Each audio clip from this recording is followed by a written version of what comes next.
میں مبلغ بنوں سنتوں کا، خوب چرچا کروں سنتوں کا، ہو کرم بہر خاک مدینہ۔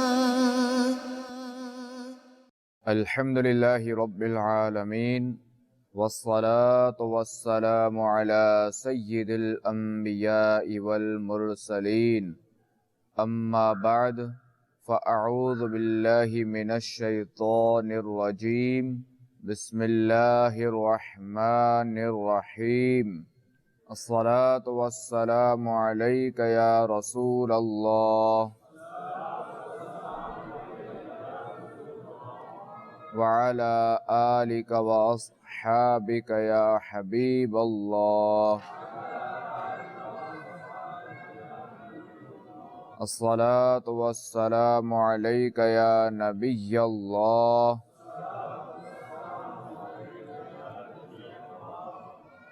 وعلى آلك وأصحابك يا نور الله۔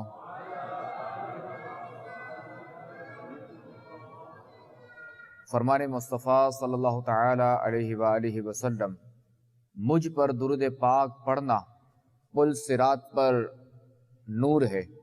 جو روز جمعہ مجھ پر 80 بار درود پاک پڑھے، اس کے 80 سال کے گناہ معاف ہو جائیں گے۔ صلو علی الحبیب صلی اللہ تعالی علی محمد وعلی آلہ وصحبہ وبارک وسلم۔ میٹھے میٹھے اسلامی بھائیوں اور مدنی چینل کے ناظرین، آئیے بیان سے پہلے جو ہے وہ کچھ نیتیں کر لیتے ہیں کہ رسول اللہ صلی اللہ تعالی علیہ وآلہ وسلم کا فرمان ہے، نیت المؤمن خیر من عملہ، یعنی مسلمان کی نیت اس کے عمل سے بہتر ہے۔ تو نیت کیجئے کہ انشاءاللہ عز و جل نگاہ نیچی کے خوب کان لگا کر بیان سنوں گا، ٹیک لگا کر بیٹھنے کے بجائے علم دین کی تعظیم کی خاطر جہاں تک ہو سکا 2 زانوں بیٹھوں گا۔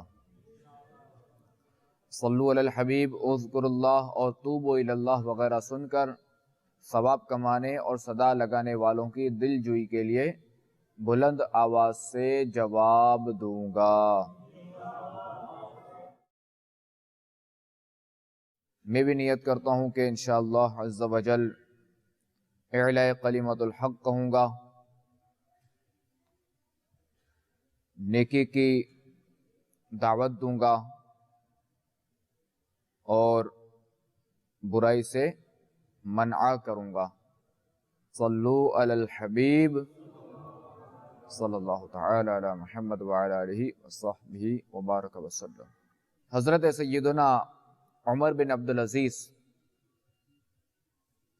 رضی اللہ تعالی عنہ، ان کی کنیز نے حاضر ہو کر عرض کی، میں نے خواب میں دیکھا کہ جہنم کو دہکایا گیا ہے اور اس پر پل صراط رکھ دیا گیا ہے۔ اتنے میں اموی خلفاء کو لایا گیا۔ سب سے پہلے خلیفہ عبد الملک بن مروان کو حکم ہوا کہ پل صراط سے گزرو۔ وہ پل صراط پر چڑھا، مگر دیکھتے ہی دیکھتے دوزخ میں گر پڑا۔ پھر اس کے بیٹے ولید بن عبد الملک کو لایا گیا، وہ بھی اسی طرح دوزخ میں جا گرا۔ پھر سلیمان بن عبد الملک کو حاضر کیا گیا اور وہ بھی اسی طرح دوزخ میں گر گیا۔ ان سب کے بعد یا امیر المؤمنین آپ کو لایا گیا۔ بس اتنا سننا تھا کہ حضرت سیدنا عمر بن عبدالعزیز رضی اللہ تعالیٰ عنہ نے خوف زدہ ہو کر چیخ ماری اور گر پڑے۔ کنیز نے پکار کر کہا، یا امیر المؤمنین سنیے بھی تو کہ اللہ تبارک و تعالیٰ کی قسم، میں نے دیکھا کہ آپ نے سلامتی کے ساتھ پل صراط کو عبور کر لیا، مگر حضرت سیدنا عمر بن عبدالعزیز رضی اللہ تعالیٰ عنہ پل صراط کی دہشت سے بے ہوش ہو چکے تھے اور اسی عالم میں ادھر ادھر پاؤں مار رہے تھے۔ اللہ تبارک و تعالیٰ کی ان پر رحمت ہو اور ان کے صدقے ہماری مغفرت ہو۔ تو اے میرے اسلامی بھائیوں اور مدنی چینل کے ناظرین، غیر نبی کا خواب حالانکہ شریعت میں حجت نہیں ہے، یعنی دلیل نہیں ہے، مگر پھر بھی آپ نے دیکھا کہ حضرت عمر بن عبدالعزیز رضی اللہ تعالیٰ عنہ پل صراط پر گزرنے کے معاملے پر کتنا حساس تھے، یعنی کتنے سینسیٹیو تھے اس حوالے سے۔ اور واقعی پل صراط کا معاملہ بڑا ہی نازک ہے۔ پل صراط بال سے باریک و تلوار کی دھار سے تیز ہے، اور یہ جہنم کی پیٹھ پر رکھا ہوا ہے۔ خدا کی قسم یہ سخت تشویشناک مرحلہ ہے، ہر ایک کو اس پر سے گزرنا ہی پڑے گا۔ حضرت سیدنا حسن بصری رحمت اللہ تعالی علیہ نے ایک شخص کو دیکھا کہ وہ ہنس رہا ہے۔ آپ رحمت اللہ تعالی علیہ نے فرمایا، اے جوان، کیا تو پل صراط سے گزر چکا ہے؟ اس نے عرض کی نہیں۔ پھر فرمایا، کیا یہ جانتا ہے کہ تو جنت میں جائے گا یا دوزخ میں؟ تو اس نے عرض کی نہیں۔ تو فرمایا، فما ھذا الضحک، یعنی پھر تیرا یہ ہنسنا کیسا؟ تو گویا کہ جب ایسی مشکلات تیرے سامنے ہیں اور تجھے اپنی نجات کا علم نہیں، تو پھر کس خوشی پر ہنس رہا ہے؟ اس کے بعد وہ شخص اس قدر سنجیدہ ہو گیا کہ کسی نے کبھی بھی اس کو ہنستے نہیں دیکھا۔ حضرت سیدنا عبداللہ بن مسعود رضی اللہ تعالیٰ عنہ فرماتے ہیں، تعجب ہے اس ہنسنے والے پر جس کے پیچھے جہنم ہے، اور حیرت خوشی بنانے والے پر کہ جس کے پیچھے موت ہے۔ ام المؤمنین حضرت سیدتنا حفصہ رضی اللہ تعالیٰ عنہ سے مروی ہے کہ رسول اللہ صلی اللہ تعالیٰ علیہ وآلہ وسلم نے فرمایا کہ مجھے امید ہے کہ جو غزوہ بدر اور حدیبیہ میں حاضر تھے وہ آگ میں داخل نہیں ہوں گے۔ میں نے عرض کی، یا رسول اللہ صلی اللہ تعالیٰ علیہ وآلہ وسلم، کیا اللہ تبارک و تعالیٰ نے یہ نہیں فرمایا وَإِن مِّنكُمْ إِلَّا وَارِدُهَا كَانَ عَلَى رَبِّكَ حَتْمًا مَّقْضِيًّا؟ ترجمہ کنز ایمان، اور تم میں کوئی ایسا نہیں جس کا گزر دوزخ پر نہ ہو، تمہارے رب کے ذمے پر یہ ضرور ٹھہری بھی بات ہے۔ آپ علیہ السلام نے فرمایا، کیا تو نے نہیں سنا؟ ثم ننجی الذین اتقوا ونذر الظالمین فیہا جثیا۔ ترجمہ کنز ایمان، پھر ہم ڈر والوں کو بچا لیں گے اور ظالموں کو اس میں چھوڑ دیں گے گھٹنوں کے بل گرے۔ تو میرے میٹھے میٹھے اسلامی بھائیوں اور مدنی چینل کے ناظرین، اس روایت سے معلوم ہوا کہ ہر ایک کو دوزخ سے گزرنا ہوگا، اور خوف خدا عز و جل رکھنے والے مؤمنین بچا لیے جائیں گے، جبکہ مجرمین اور ظالمین جہنم میں گر پڑیں گے۔ میٹھے میٹھے اسلامی بھائیوں اور مدنی چینل کے ناظرین، پل صراط سے گزرنے کا مرحلہ آسان نہیں۔ ہمارے اسلاف اس ضمن میں بے حد متفکر اور مغموم رہا کرتے تھے، چنانچہ حضرت علامہ جلال الدین سیوطی شافعی رحمت اللہ تعالی علیہ نقل فرماتے ہیں، حضرت سیدنا عبداللہ بن رواحہ رضی اللہ تعالی عنہ کو ایک بار روتے دیکھ کر ان کی زوجہ محترمہ نے عرض کی، آپ کو کس بات نے رلایا ہے؟ تو آپ رضی اللہ تعالی عنہ نے فرمایا کہ مجھے اللہ تبارک و تعالی کا یہ فرمان یاد آ گیا، وَإِن مِّنكُمْ إِلَّا وَارِدُهَا، ترجمہ کنز ایمان، اور تم میں کوئی ایسا نہیں جس کا گزر دوزخ پر نہ ہو، اور مجھے یہ خبر نہیں کہ میں اس سے نجات حاصل کر سکوں گا یا نہیں۔ حضرت سیدنا ابو میسرہ عمرو رضی اللہ تعالی عنہ ایک بار بچھونے پر آرام کرنے کے لیے تشریف لے گئے تو بے قرار ہو کر فرمانے لگے، کاش میری ماں نے ہی مجھ کو نہ جنا ہوتا۔ ان کی زوجہ نے عرض کی، آپ ایسا کیوں فرما رہے ہیں؟ فرمایا، بے شک اللہ تبارک و تعالی نے جہنم سے گزرنے کی خبر دی ہے، لیکن یہ خبر نہیں کہ ہم اس سے نکلیں گے یا نہیں۔ میرے میٹھے میٹھے اسلامی بھائیوں اور مدنی چینل کے ناظرین، اللہ تبارک و تعالی ہم پر رحم فرمائے۔ پل صراط کا سفر نہایت ہی طویل ہے۔ چنانچہ حضرت سیدنا فضیل بن عیاض رحمت اللہ تعالی علیہ سے منقول ہے، پل صراط کا سفر 15,000 سال کی راہ ہے، یعنی 15,000 سال میں ایک تیز رفتار گھوڑا جتنا راستہ طے کرے اتنا طویل سفر ہے، اتنا لمبا سفر ہے۔ 5,000 سال اوپر چڑھنے کے، 5,000 سال نیچے اترنے کے، اور 5,000 سال برابر کے۔ پل صراط بال سے زیادہ باریک اور تلوار سے تیز تر ہے، اور وہ جہنم کی پشت پر بنا ہوا ہے، یعنی اس کی پیٹھ پر بنا ہوا ہے۔ اس پر سے وہ گزر سکے گا جو خوف خدا کے باعث کمزور اور نڈھال ہوگا۔ ذرا تصور کیجئے کہ اس وقت کیا گزر رہی ہوگی جب میدان قیامت میں سورج 1 میل پر رہ کر آگ برسا رہا ہوگا، لوگ ننگے بدن ہوں گے اور ننگے پاؤں ہوں گے، تانبے کی دہکتی ہوئی زمین پر کھڑے ہوں گے، بھیجے کھول رہے ہوں گے، کلیجے پھٹ گئے ہوں گے، دل ابل کر گلے میں آ گئے ہوں گے۔ ایسے خوفناک حالات میں پل صراط سے گزرنے کا مرحلہ درپیش ہوگا۔ اس سے گزرنے کے لیے دنیاوی طاقتور اور باکسر، کڑیل نوجوان اور پہلوان، تیز و ترار و سبک رفتار، خلا باز و کراٹے باز اور ہٹے کنڈے مستن ہونے کی حاجت نہیں، بلکہ حضرت سیدنا فضیل بن عیاض رضی اللہ تعالیٰ عنہ کے فرمان عافیت نشان کے مطابق خوف خدا کے سبب کمزور اور نحیف و نزار رہنے والے پل صراط کو بآسانی پار کر لیں گے۔ ام المؤمنین حضرت سیدتنا عائشہ صدیقہ رضی اللہ تعالی عنہ سے مروی ہے کہ رسول اللہ صلی اللہ تعالی علیہ وآلہ وسلم نے فرمایا، جہنم پر ایک پل ہے جو بال سے زیادہ باریک اور تلوار سے تیز تر ہے، اس پر لوہے کے کنڈے اور کانٹے ہیں جو اسے پکڑیں گے جسے اللہ تعالی چاہے گا۔ لوگ اس پر گزریں گے، بعض پلک جھپکنے کی طرح، بعض بجلی کی طرح، بعض ہوا کی طرح، بعض بہترین اور اچھے گھوڑوں اور اونٹوں کی طرح گزریں گے، اور فرشتے کہتے ہوں گے رب سلم رب سلم، اے پروردگار سلامتی سے گزار، اے پروردگار سلامتی سے گزار۔ بعض مسلمان نجات پائیں گے، بعض زخمی ہوں گے، بعض اوندے ہوں گے، بعض منہ کے بل جہنم میں گر پڑیں گے۔ یا الہی جب چلوں تاریک راہ پل صراط، آفتاب ہاشمی نور الہدا کا ساتھ۔ یا الہی جب سر شمشیر پر چلنا پڑے، رب سلم کہنے والے غم زدہ کا۔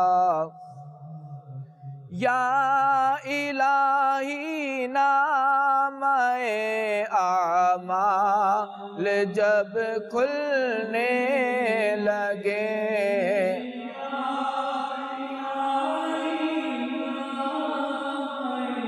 اعمال جب کھلنے لگے،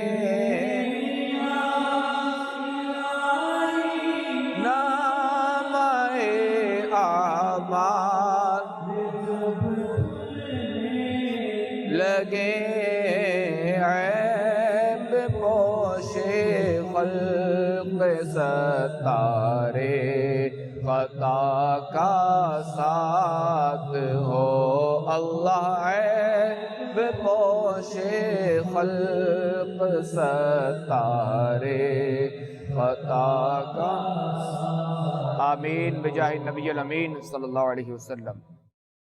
تو میرے میٹھے میٹھے اسلامی بھائیوں اور مدنی چینل کے ناظرین، جہنم کی آگ تاریک ہوگی، یعنی کالی ہوگی، اور پل صراط اندھیرے میں ڈوبا ہوگا، اور فقط وہی کامیاب ہوگا جس پر اللہ تبارک و تعالی کا فضل و کرم ہوگا۔ چنانچہ حضرت سیدنا سہل بن عبداللہ تستری رحمت اللہ تعالی علیہ سے مروی ہے کہ جس پر دنیا میں تنگی ہوئی اس پر آخرت میں کشادگی ہوگی، اور جس پر دنیا میں کشادگی ہوگی آخرت میں تنگی ہوگی۔ حضرت سیدنا سعید بن ابی ہلال رضی اللہ تعالی عنہ نے فرمایا کہ میرے پاس یہ بات پہنچی ہے کہ قیامت کے روز پل صراط بعض لوگوں پر بال سے بھی باریک ہوگا اور بعض کے لیے گھر اور وسیع وادی کی طرح ہوگا۔ اہل صراط روح امی کو خبر کریں، جاتی ہے امت نبوی فرش پر کریں، سرکار ہم کمینوں کے اتوار پر نہ جائے، آقا حضور اپنے کرم پر نظر کریں۔ میٹھے میٹھے اسلامی بھائیوں اور مدنی چینل کے ناظرین، دستور ہے کہ جتنا مال زیادہ اتنا وبال بھی زیادہ، اور سفر کا بھی اصول ہے کہ بس یا ریل گاڑی یا جہاز میں جس کے پاس زیادہ سامان ہوگا وہ اتنا ہی پریشان ہوگا، تو اسی طرح جس کے پاس دنیا کے مال کا بوجھ کم ہوگا اسے آخرت میں آسانی رہے گی۔ چنانچہ حضرت سیدنا انس رضی اللہ تعالی عنہ نے فرمایا کہ رسول اللہ صلی اللہ تعالی علیہ وآلہ وسلم حضرت ابو ذر رضی اللہ تعالی عنہ کا ہاتھ پکڑ کر تشریف لائے اور ان سے فرمایا، اے ابو ذر، کیا تمہیں خبر ہے کہ ہمارے آگے ایک سخت گھاٹی ہے، اس پر صرف ہلکے بوجھ والے گزر سکیں گے۔ ایک صاحب نے عرض کی، یا رسول اللہ صلی اللہ تعالی علیہ وآلہ وسلم، میں بھاری بوجھ والے میں سے ہوں یا ہلکے بوجھ والوں میں سے؟ تو فرمایا، کیا تیرے پاس آج کا کھانا ہے؟ تو اس نے عرض کی، جی ہاں۔ فرمایا، کیا کل کا کھانا ہے؟ اس نے عرض کی، جی ہاں۔ پھر فرمایا، کیا پرسوں کا کھانا ہے؟ اس نے عرض کی، جی نہیں۔ آپ علیہ الصلوۃ والسلام نے فرمایا، اگر تیرے پاس 3 دنوں کا کھانا ہوتا تو تو بھاری بوجھ والوں میں سے ہوتا۔ رحمت للعالمین، تیری دہائی دب گیا، اب تو مولا بے طرح سر پر گناہ کا بار ہے۔ میرے میٹھے میٹھے اسلامی بھائیوں اور مدنی چینل کے ناظرین، ہمارے یہاں تو 3 دن کے کھانے کی تو ذخیرے کی بات ہی نہیں، محض لالچ کے باعث، ہرس کے باعث طرح طرح کی غذاؤں سے ہمارا فریج بھرا رہتا ہے اور بلا ضرورت ہر چیز کا انبار لگا رہتا ہے۔ ہم حریصوں کا کیا بنے گا؟ دولت کی کثرت کا بوجھ، مزید مال بڑھائے چلائے جانے کی ہوس کا بوجھ، کئی دکانوں اور کارخانوں کا بوجھ، ٹیکس کی چوریوں اور سودی قرضوں کا بوجھ، ملاوٹ اور دھوکہ بازیوں کا بوجھ، ہائے ہائے، سروں پر اب تو بوجھ ہی بوجھ ہے۔ کس قدر بوجھ کے ہوتے ہوئے پل صراط سے گزرنے کی کیا صورت ہوگی؟ بوجھ ہے سر پر کوہ گناہ کا، آپ ہی کا ہے مجھ کو سہارا، میری مدد ہو شافع محشر صلی اللہ علیہ وسلم۔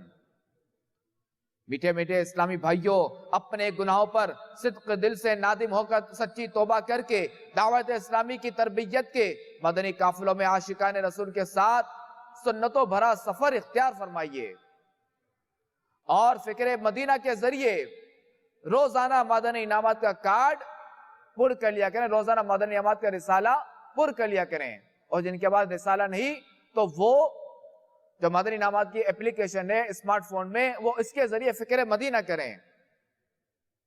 اور امیر علیہ سنت دامت برکاتہم العالیہ فرماتے ہیں کہ مدنی انعامات کا عامل بننے کا اصلی طریقہ یہی ہے کہ روزانہ فکر مدینہ کی جائے۔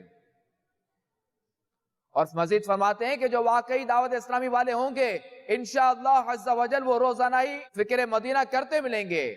ہاں، بظاہر تنظیمی ذمہ داری صحیح، مگر اس کا روزانہ فکر مدینہ نہ کرنا تو امیر سنت فرماتے ہیں اس کے بارے میں کہ میرے نزدیک غیر ذمہ دارانہ فعل ہے۔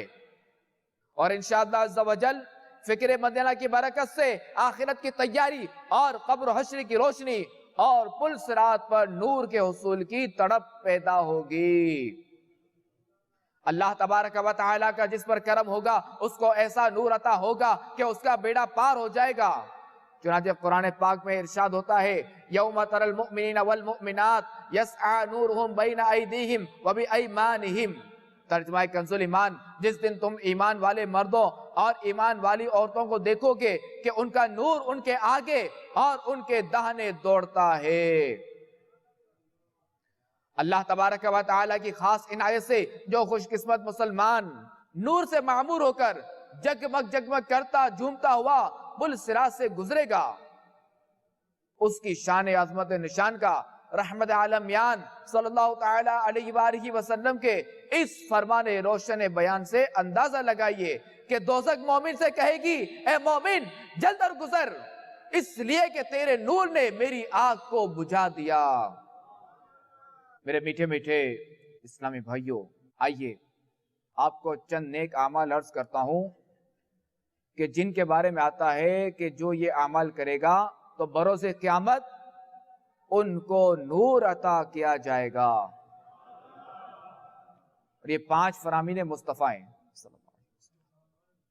فرمان مصطفیٰ صلی اللہ تعالی علیہ وآلہ وسلم، جس نے نمازوں کی حفاظت کی اس کے لیے قیامت میں نور و برہان یعنی دلیل اور نجات ہوگی، اور جس نے نماز کی حفاظت نہ کی تو اس کے لیے نہ نور ہوگا اور نہ برہان اور نہ نجات، اور وہ یعنی بے نمازی قیامت میں قارون، فرعون اور حامان اور منافقوں کے سردار ابی بن خلف کے ساتھ اٹھایا جائے گا۔ فرمان مصطفیٰ صلی اللہ تعالی علیہ وآلہ وسلم، اندھیروں میں مساجد کی طرف جانے والوں کو قیامت میں نور تام یعنی مکمل نور کی خوشخبری دو۔ فرمان مصطفیٰ صلی اللہ تعالی علیہ وآلہ وسلم، جس نے کسی مسلمان بھائی کی مشکل آسان کی، اللہ تبارک و تعالی قیامت میں پل صراط پر اس کے لیے نور کے 2 شعبے بنائے گا، ان کی روشنی سے ایک عالم روشن ہوگا جن کی گنتی رب تبارک و تعالی خود ہی جانتا ہے۔ فرمان مصطفیٰ صلی اللہ تعالی علیہ وآلہ وسلم، جو 100 بار لا الہ الا اللہ پڑھے اسے اللہ تعالیٰ قیامت میں اس طرح اٹھائے گا کہ اس کا چہرہ 14ویں رات کے چاند کی طرح چمک رہا ہوگا۔ فرمان مصطفیٰ صلی اللہ تعالی علیہ وآلہ وسلم، بازار میں اللہ تبارک و تعالی کا ذکر کرنے والے کے لیے ہر بال کے بدلے میں قیامت میں نور ہوگا۔ سبحان اللہ سبحان اللہ۔ بازار کی غفلت بھری رونقوں سے جب بھی گزرنا پڑ جائے تو نگاہوں کی حفاظت کے ساتھ ساتھ اپنی نظروں کی حفاظت کے ساتھ ساتھ ذکر و درود کا ورد شروع کر دیجئے۔ تو میرے میٹھے میٹھے اسلامی بھائیوں اور مدنی چینل کے ناظرین، قبر و حشر و پل صراط پر نور مصطفیٰ کے صدقے میں انشاءاللہ عز و جل ہم غلامان مصطفیٰ کو نور ہی نور ملے گا کہ بروز محشر ہمارے آقا علیہ السلام کو اپنے غلاموں کی فکر لاحق ہوگی، رب سلم رب سلم رب سلم، یعنی پروردگار سلامتی سے گزار، پروردگار سلامتی سے گزار، پروردگار سلامتی سے گزار کی دعا کی تکرار فرما رہے ہوں گے۔ سید اعلیٰ حضرت فرماتے ہیں نا، رضا پل سے اب وجد کرتے گزری، یہ رضا پل سے اب وجد کرتے گزری، کہ ہے رب سلم صدائے محمد، کہ ہے رب سلم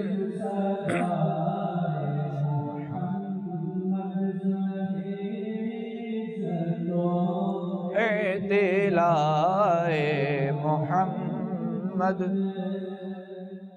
صلو علی الحبیب۔ ہاں اللہ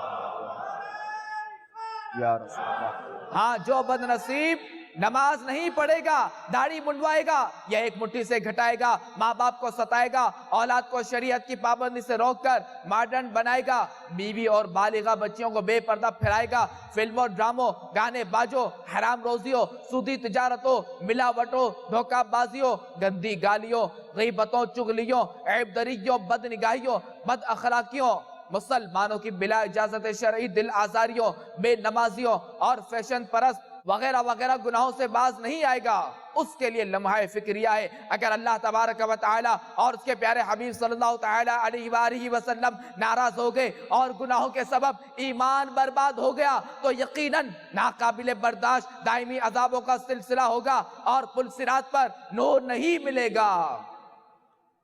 چنانچہ بے شک تم اللہ تبارک و تعالیٰ کے یہاں اپنے ناموں اور نشانیوں اور اپنی سرگوشیوں اور مجلسوں یعنی بیٹھکوں اور صحبتوں سمیت لکھے ہوئے ہو۔ جب قیامت کا دن آئے گا تو پکار پڑے گی، اے فلاں بن فلاں یہ تیرا نور ہے، اے فلاں بن فلاں تیرے لیے کوئی نور نہیں۔ منافقین بروز قیامت اس حال میں آئیں گے کہ ان کے پاس ایمان کا نور نہیں ہوگا۔ خوش نصیب ایمان والوں کا نور دیکھ کر ان کو حسرت بالائے حسرت ہوگی اور ان سے نور کی بھیک مانگیں گے، مگر محروم نور ہی رہیں گے، یعنی نور سے محروم ہی رہیں گے۔ چنانچہ اللہ تبارک و تعالیٰ کا فرمان ہے، یوم یقول المنافقون والمنافقات للذین آمنوا انظرونا نقتبس من نورکم۔ ترجمہ کنز ایمان، جس دن منافق مرد اور منافق عورتیں مسلمانوں سے کہیں گے کہ ہمیں ایک نگاہ دیکھو، ہم تمہارے نور سے کچھ حصہ لیں، مگر ان کو کچھ نہیں ملے گا، کہ کیونکہ نجات ایمان پر خاتمے کے ساتھ مشروط ہے۔ نور اس وقت ملے گا کہ جب ایمان پر خاتمہ ہوگا۔ حدیث پاک میں ہے انما الاعمال بالخواتیم، یعنی اعمال کا دار و مدار خاتمے پر ہے۔ ہم میں سے کسی کے پاس بھی یہ گارنٹی نہیں کہ ہمارا خاتمہ ایمان پر ہوگا۔ اللہ تبارک و تعالیٰ کی خفیہ تدبیر ہمارے بارے میں کیا ہے ہم یہ نہیں جانتے، اور یہی سب سے بڑی خوفناک بات ہے۔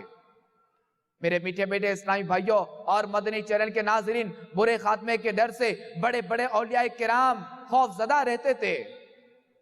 برائے کرم اس کی معلومات کے لیے امیر اہل سنت کا بیان، اللہ تعالیٰ کی خفیہ تدبیر، یہ بیان سنیے۔ انشاءاللہ عز و جل آپ خوف خدا سے لرز اٹھیں گے۔ اور آج کل بعض لوگ بات بات پر کفریات بکتے ہیں۔ یاد رہے کہ کلمات کفر کا علم ہر عاقل بالغ مسلمان مرد و عورت پر فرض ہے۔ تو اس کے لیے ایک کتاب ہے امیر سنت کی، کفریہ کلمات کے بارے میں سوال جواب، اس کا مطالعہ کیجئے، انشاءاللہ عز و جل بہت کچھ سیکھنے کو ملے گا۔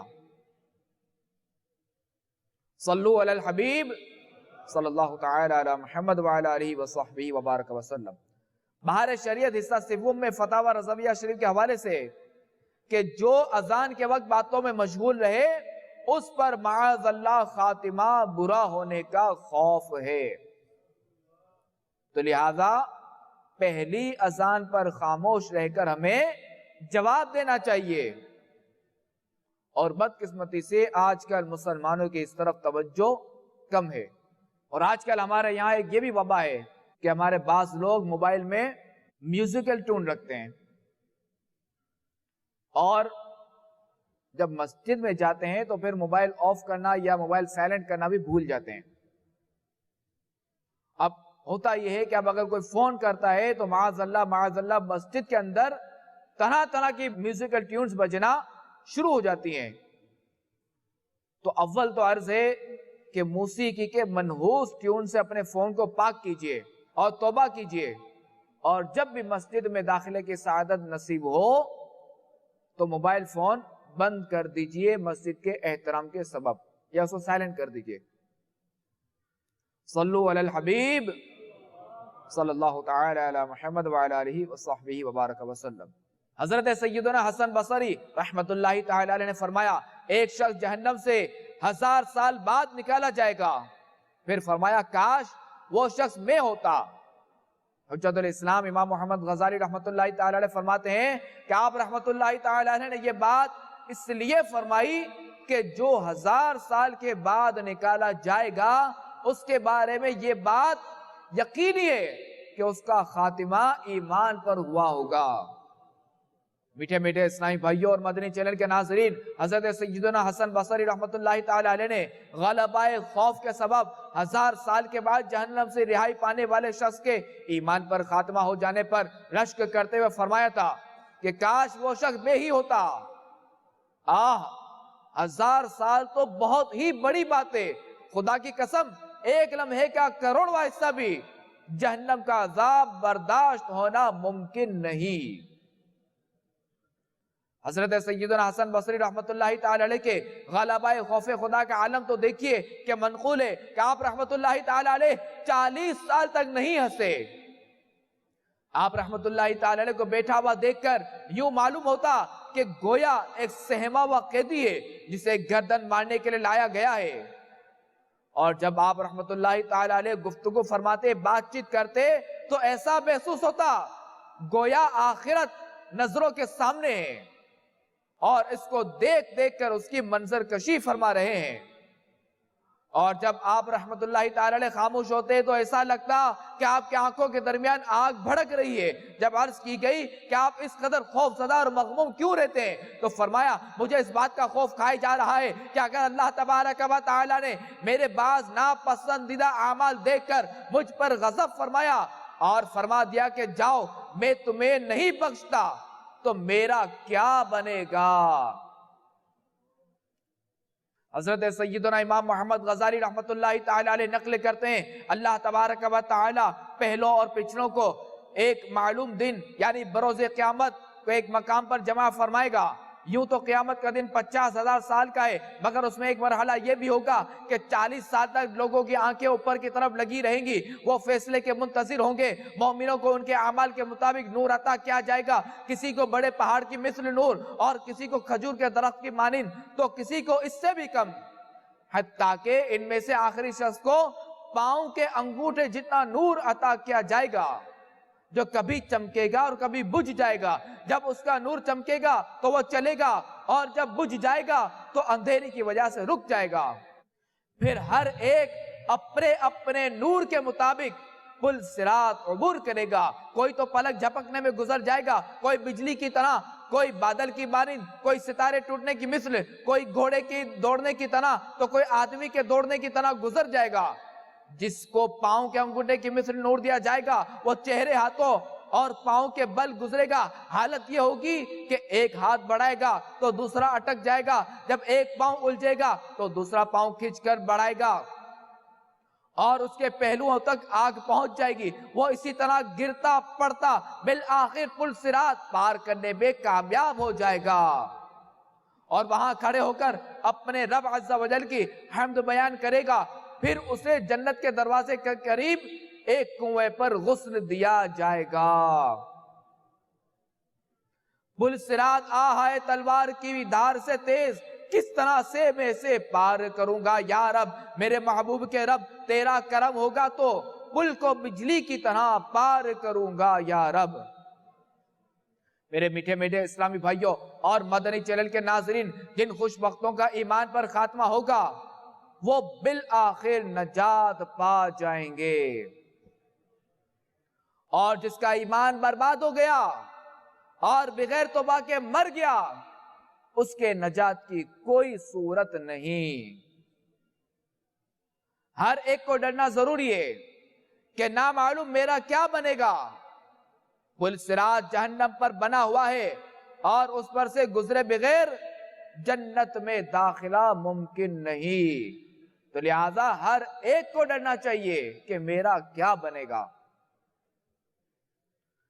امام محمد غزالی رحمت اللہ تعالی علیہ کے بیان کا جو انہوں نے فرمایا تو اس کا خلاصہ یہ ان کے فرمان کا کہ جو شخص اس دنیا میں صراط مستقیم پر قائم رہا وہ بروز قیامت پل صراط پر ہلکا پھلکا ہو کر نجات پا لے گا،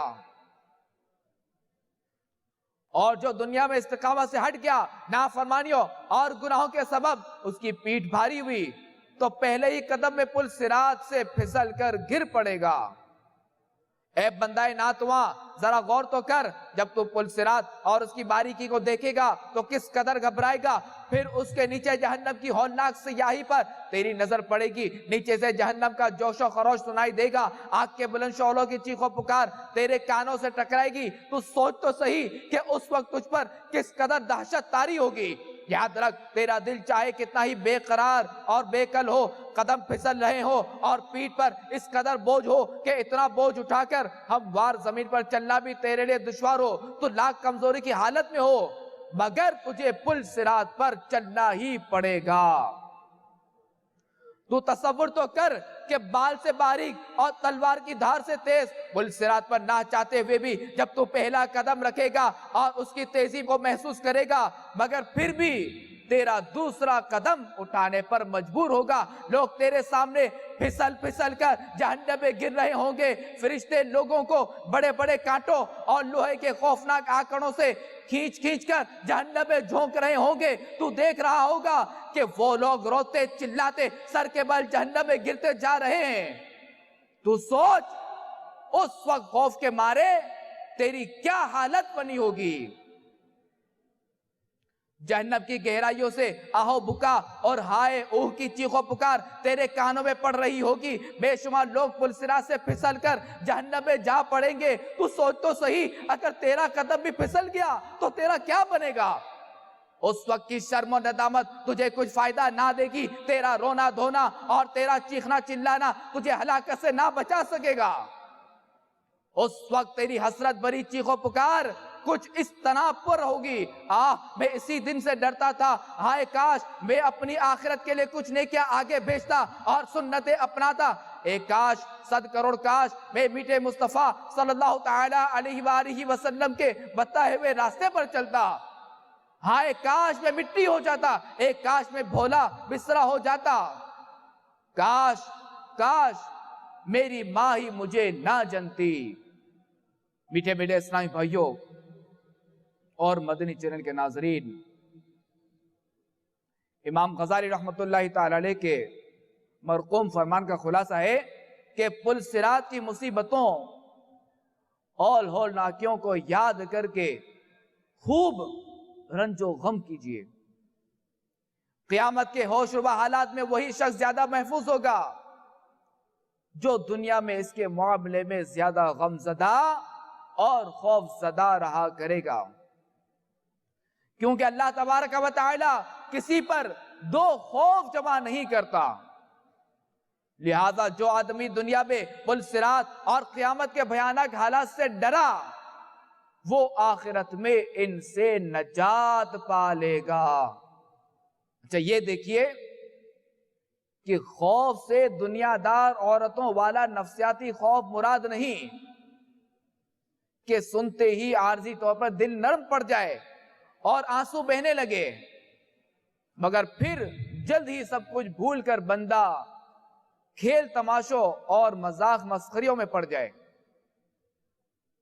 کہ اس طرح کے رونے دھونے کے خوف سے کوئی تعلق نہیں۔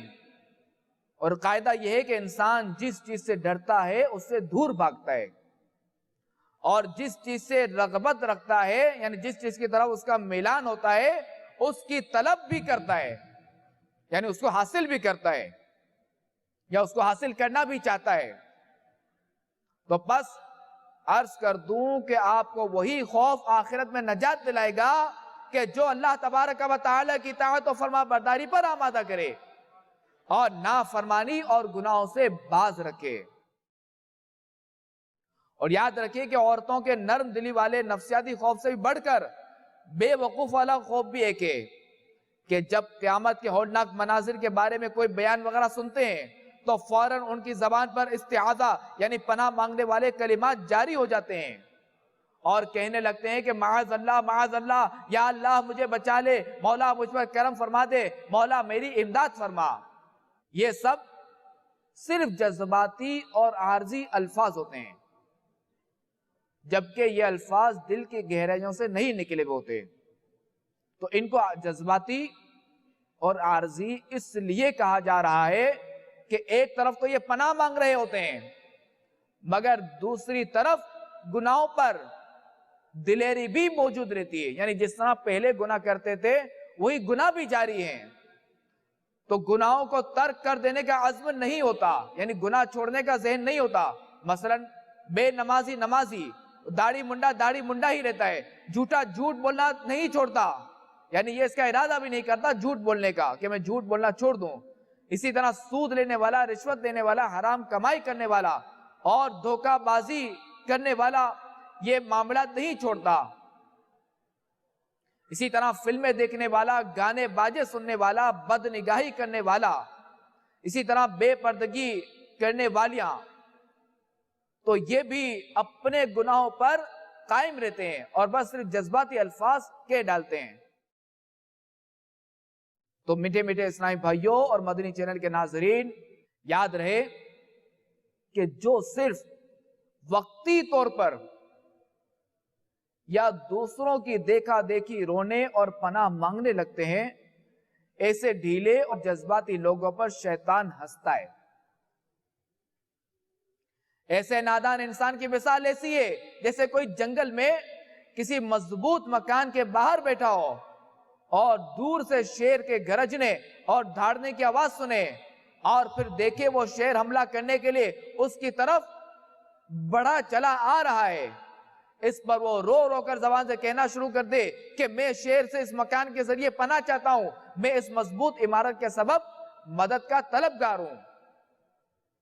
اب اگر یہ شخص اپنی جگہ پر بیٹھے بیٹھے صرف زبان سے یہ کلمات کہتا رہے تو آپ خود ہی بتائیے کہ کیا اس بے وقوف کا جذبات میں آ کر محض رونا دھونا کیا اسے شیر کے حملے سے بچا سکتا ہے؟ ہرگز نہیں.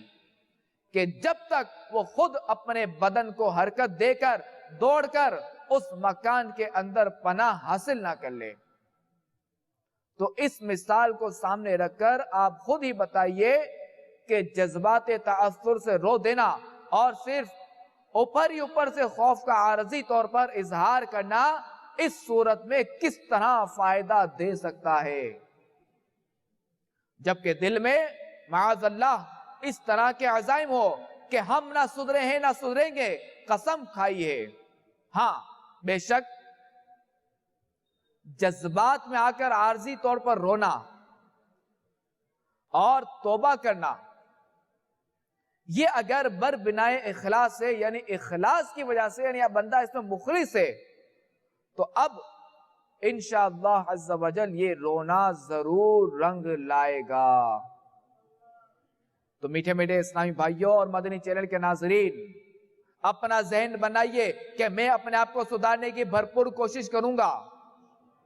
اپنے گناہوں کو یاد کر کے ندامت کے ساتھ رو رو کر توبہ و عہد کیجئے کہ اب انشاءاللہ عز و جل میں فلاں گناہ نہیں کروں گا. اور خبردار کہ یہاں شیطان آپ کو مشورہ دے گا کہ جذباتی فیصلہ اچھا نہیں ہوتا, اپنی اصلاح آہستہ آہستہ کرنی چاہیے اور ایک دم ہی باعمل مت بن جانا. ہاتھوں ہاتھ سنتوں کی تربیت کے مدنی قافلوں میں عاشقان رسول کے ساتھ سفر کرنا مناسب نہیں. بس دھیرے دھیرے کوشش جاری رکھ. ابھی تو ساری زندگی پڑی ہے, ابھی تو تیری عمر ہی کیا ہے, ابھی تو تیری شادی بھی نہیں ہوئی, شادی کے بعد داڑھی رکھ لینا, بلکہ حج کے لیے جانا تب مدینہ منورہ سے داڑھی رکھ کے آ جانا, اور جب بوڑھا ہو جائے تو امامہ سجا لینا وغیرہ وغیرہ. تو میرے میٹھے میٹھے اسلامی بھائیوں اور مدنی چینل کے ناظرین, یاد رہے کہ خدا کی قسم یہ شیطان کا ایک بہت ہی خطرناک وار ہے, اور توبہ میں تاخیر انتہائی خطرناک ہو سکتی ہے. اب ہو سکتا ہے کہ اس بات سے بھی کسی کو یہ وسوسہ آئے کہ تجھے میں توبہ سے کہاں روکتا ہوں, بے شک فوراً کہ توبہ فوراً اور ابھی ابھی کر لے. تو میرے میٹھے میٹھے اسلامی بھائیوں, یاد رہے کہ گالوں پر چند بار ہلکی ہلکی چپت مار لینے کا نام توبہ نہیں ہے, بلکہ توبہ کے 3 شرائط بھی ذہن نشی کر لیجئے, یہاں اس کو محفوظ کر لیں کہ توبہ کے 3 رکن ہیں. اگر ان میں سے ایک بھی رکن کم ہوا تو پھر توبہ قبول نہیں ہوگی. وہ 3 رکن کیا ہیں؟ جرم کا اعتراف، یعنی جو گناہ کیا ہے اس کا اعتراف۔ نمبر 2 ندامت، یعنی اس گناہ پر نادم ہونا، شرمندہ ہونا۔ اور نمبر 3 عزم ترک، یعنی یہ گناہ چھوڑنے کا عزم، یعنی پکا ارادہ کہ آئندہ یہ گناہ میں نہیں کروں گا۔ نیز اگر گناہ قابل تلافی ہو تو اس کی تلافی بھی لازم ہے۔ مثلا بے نمازی کی توبہ اسی وقت توبہ کہلائے گی جبکہ پچھلی نمازوں کی قضا بھی کرے۔ اور کسی کا مال یا پیسے چھین لیے یا دبا لیے تھے تو توبہ اسی صورت میں ہوگی جبکہ اس کو لوٹائے یا اسے معاف کروائے۔ خالی معافی مانگ لینا کافی نہیں ہوتا جب تک صاحب حق معاف نہ کر دے۔ ہاں اگر صاحب حق فوت ہو چکا ہے، یعنی جس کا مال دبایا تھا یا جس کا مال لیا تھا وہ اگر مر چکا ہے تو اب اس کے ورثاء کو پیسے لوٹائے۔ یا اگر کچھ بھی نہیں معلوم کہ کس سے پیسے کھا ڈالے تھے تو اتنی رقم کسی فقیر یا مسکین کو خیرات کر دے۔ تو میرے میٹھے میٹھے اسلامی بھائیوں اور مدنی چینل کے ناظرین، بہرحال آہستہ آہستہ سدھرنے کا ذہن بنائے رکھنا خطرناک ہوتا ہے کہ موت صرف بوڑھوں، کینسر یا ہارٹ کے مریضوں ہی کو نہیں آتی، اور ایسا نہیں، روزانہ نہ جانے کتنے ہی کڑیل جوان حادثات کا شکار ہو کر اچانک موت کے گھاٹ اتر جاتے ہیں۔ کہ بعض اوقات نومولود پوتا مر جاتا ہے مگر اس کا بوڑھا دادا زندہ ہوتا ہے، نومولود نواسا مر جاتا ہے مگر اس کا نانا زندہ ہوتا ہے، اس کے والدین رو رہے ہوتے ہیں، نانا نانی رو رہے ہوتے ہیں، دادا دادی رو رہے ہوتے ہیں، حالانکہ یہ ابھی آیا نومولود بچہ بھی پیدا ہوا ہے مگر دنیا میں آتے ہی کچھ دیر کے بعد ہی مر گیا۔ تو یہ ضروری نہیں کہ صرف موت بوڑھوں ہی کو آتی ہے، ہاں بوڑھوں کو بھی آتی ہے کہ بڑھاپے کے بعد اب جوانی کی کوئی امید نہیں، کہ اب قبر ہی قبر ہے۔ مگر کئی بوڑھوں کی موجودگی میں جوان لوگ مر جاتے ہیں۔ آپ جو ہے وہ جنازوں میں دیکھیں کہ کئی بوڑھے آئے ہوئے ہوتے ہیں اور نماز جنازہ جوان کی ہو رہی ہوتی ہے، نماز جنازہ بچے کی ہو رہی ہوتی ہے، نماز جنازہ نوجوان کی ہو رہی ہوتی ہے۔ تو لہذا آہستہ آہستہ سدھرنے کا ذہن بنائے رکھنا بہت ہی خطرناک ہے۔ اور بعض اوقات سیلاب آ جاتا ہے، بعض اوقات سواری کا حادثہ ہو جاتا ہے، بعض اوقات ٹرین کا حادثہ ہوتا ہے، بعض اوقات جہاز کا حادثہ ہوتا ہے، بعض اوقات بس کا حادثہ ہوتا ہے، کہ اس میں بعض اوقات تو کئی نوجوان، بچے، بوڑھے، عورتیں سب ایک ساتھ مر جاتے ہیں۔ اور بعض اوقات سیلاب آتا ہے تو یہ بھی کتنوں کو لے ڈوبتا ہے، اور بعض اوقات زلزلہ آ جاتا ہے کہ اس میں بھی بے شمار لوگ اچانک موت کا شکار ہو جاتے ہیں۔ تو خیر آہستہ آہستہ سدھرنے کا ذہن بنائے رکھنا بہت ہی خطرناک ہے۔ تو میرے میٹھے میٹھے اسلامی بھائیوں، جلدی کیجئے اور اپنے گناہوں سے توبہ کر لیجئے۔ اور جو لوگ نماز نہیں پڑھتے تو آج نیت کیجئے کہ ہم انشاءاللہ عز و جل اب نماز پڑھیں گے۔ نیت کیجئے کہ آج کے بعد میری کوئی نماز قضا نہیں ہوگی، رمضان کا کوئی روزہ قضا نہیں ہوگا، فلمیں ڈرامے نہیں دیکھیں گے، گانے باجے نہیں سنیں گے۔ اور جو اسلامی بھائی داڑھی منڈاتے یا خشخشی رکھواتے ہیں وہ بھی توبہ کیجئے کہ آج کے بعد داڑھی نہیں کٹائیں گے انشاءاللہ عز و جل۔ اللہ تبارک و تعالی سے دعا ہے کہ اللہ تعالی ہمیں ان نیتوں پر استقامت عطا فرمائے اور ہمارے لیے ان پر عمل کرنا آسان کرے۔ اگر میٹھے میٹھے اسلامی بھائیوں آپ مدنی ماحول سے وابستہ رہیں گے تو انشاءاللہ عز و جل بچوں کی صحبت کی برکت سے نماز پڑھنا بھی سیکھیں گے اور نماز پر استقامت بھی ملے گی، سنتوں پر عمل کرنے کا ذہن بھی ملے گا اور سنتیں سیکھنے کو بھی ملیں گی انشاءاللہ عز و جل۔ صلو علی الحبیب صلی اللہ تعالی علی محمد وعلی آلہ وصحبہ وبارک وسلم۔ میں مبلغ بنوں سنتوں کا، خوب چرچا کروں سنتوں کا، ہو کرم بہر خاک مدینہ۔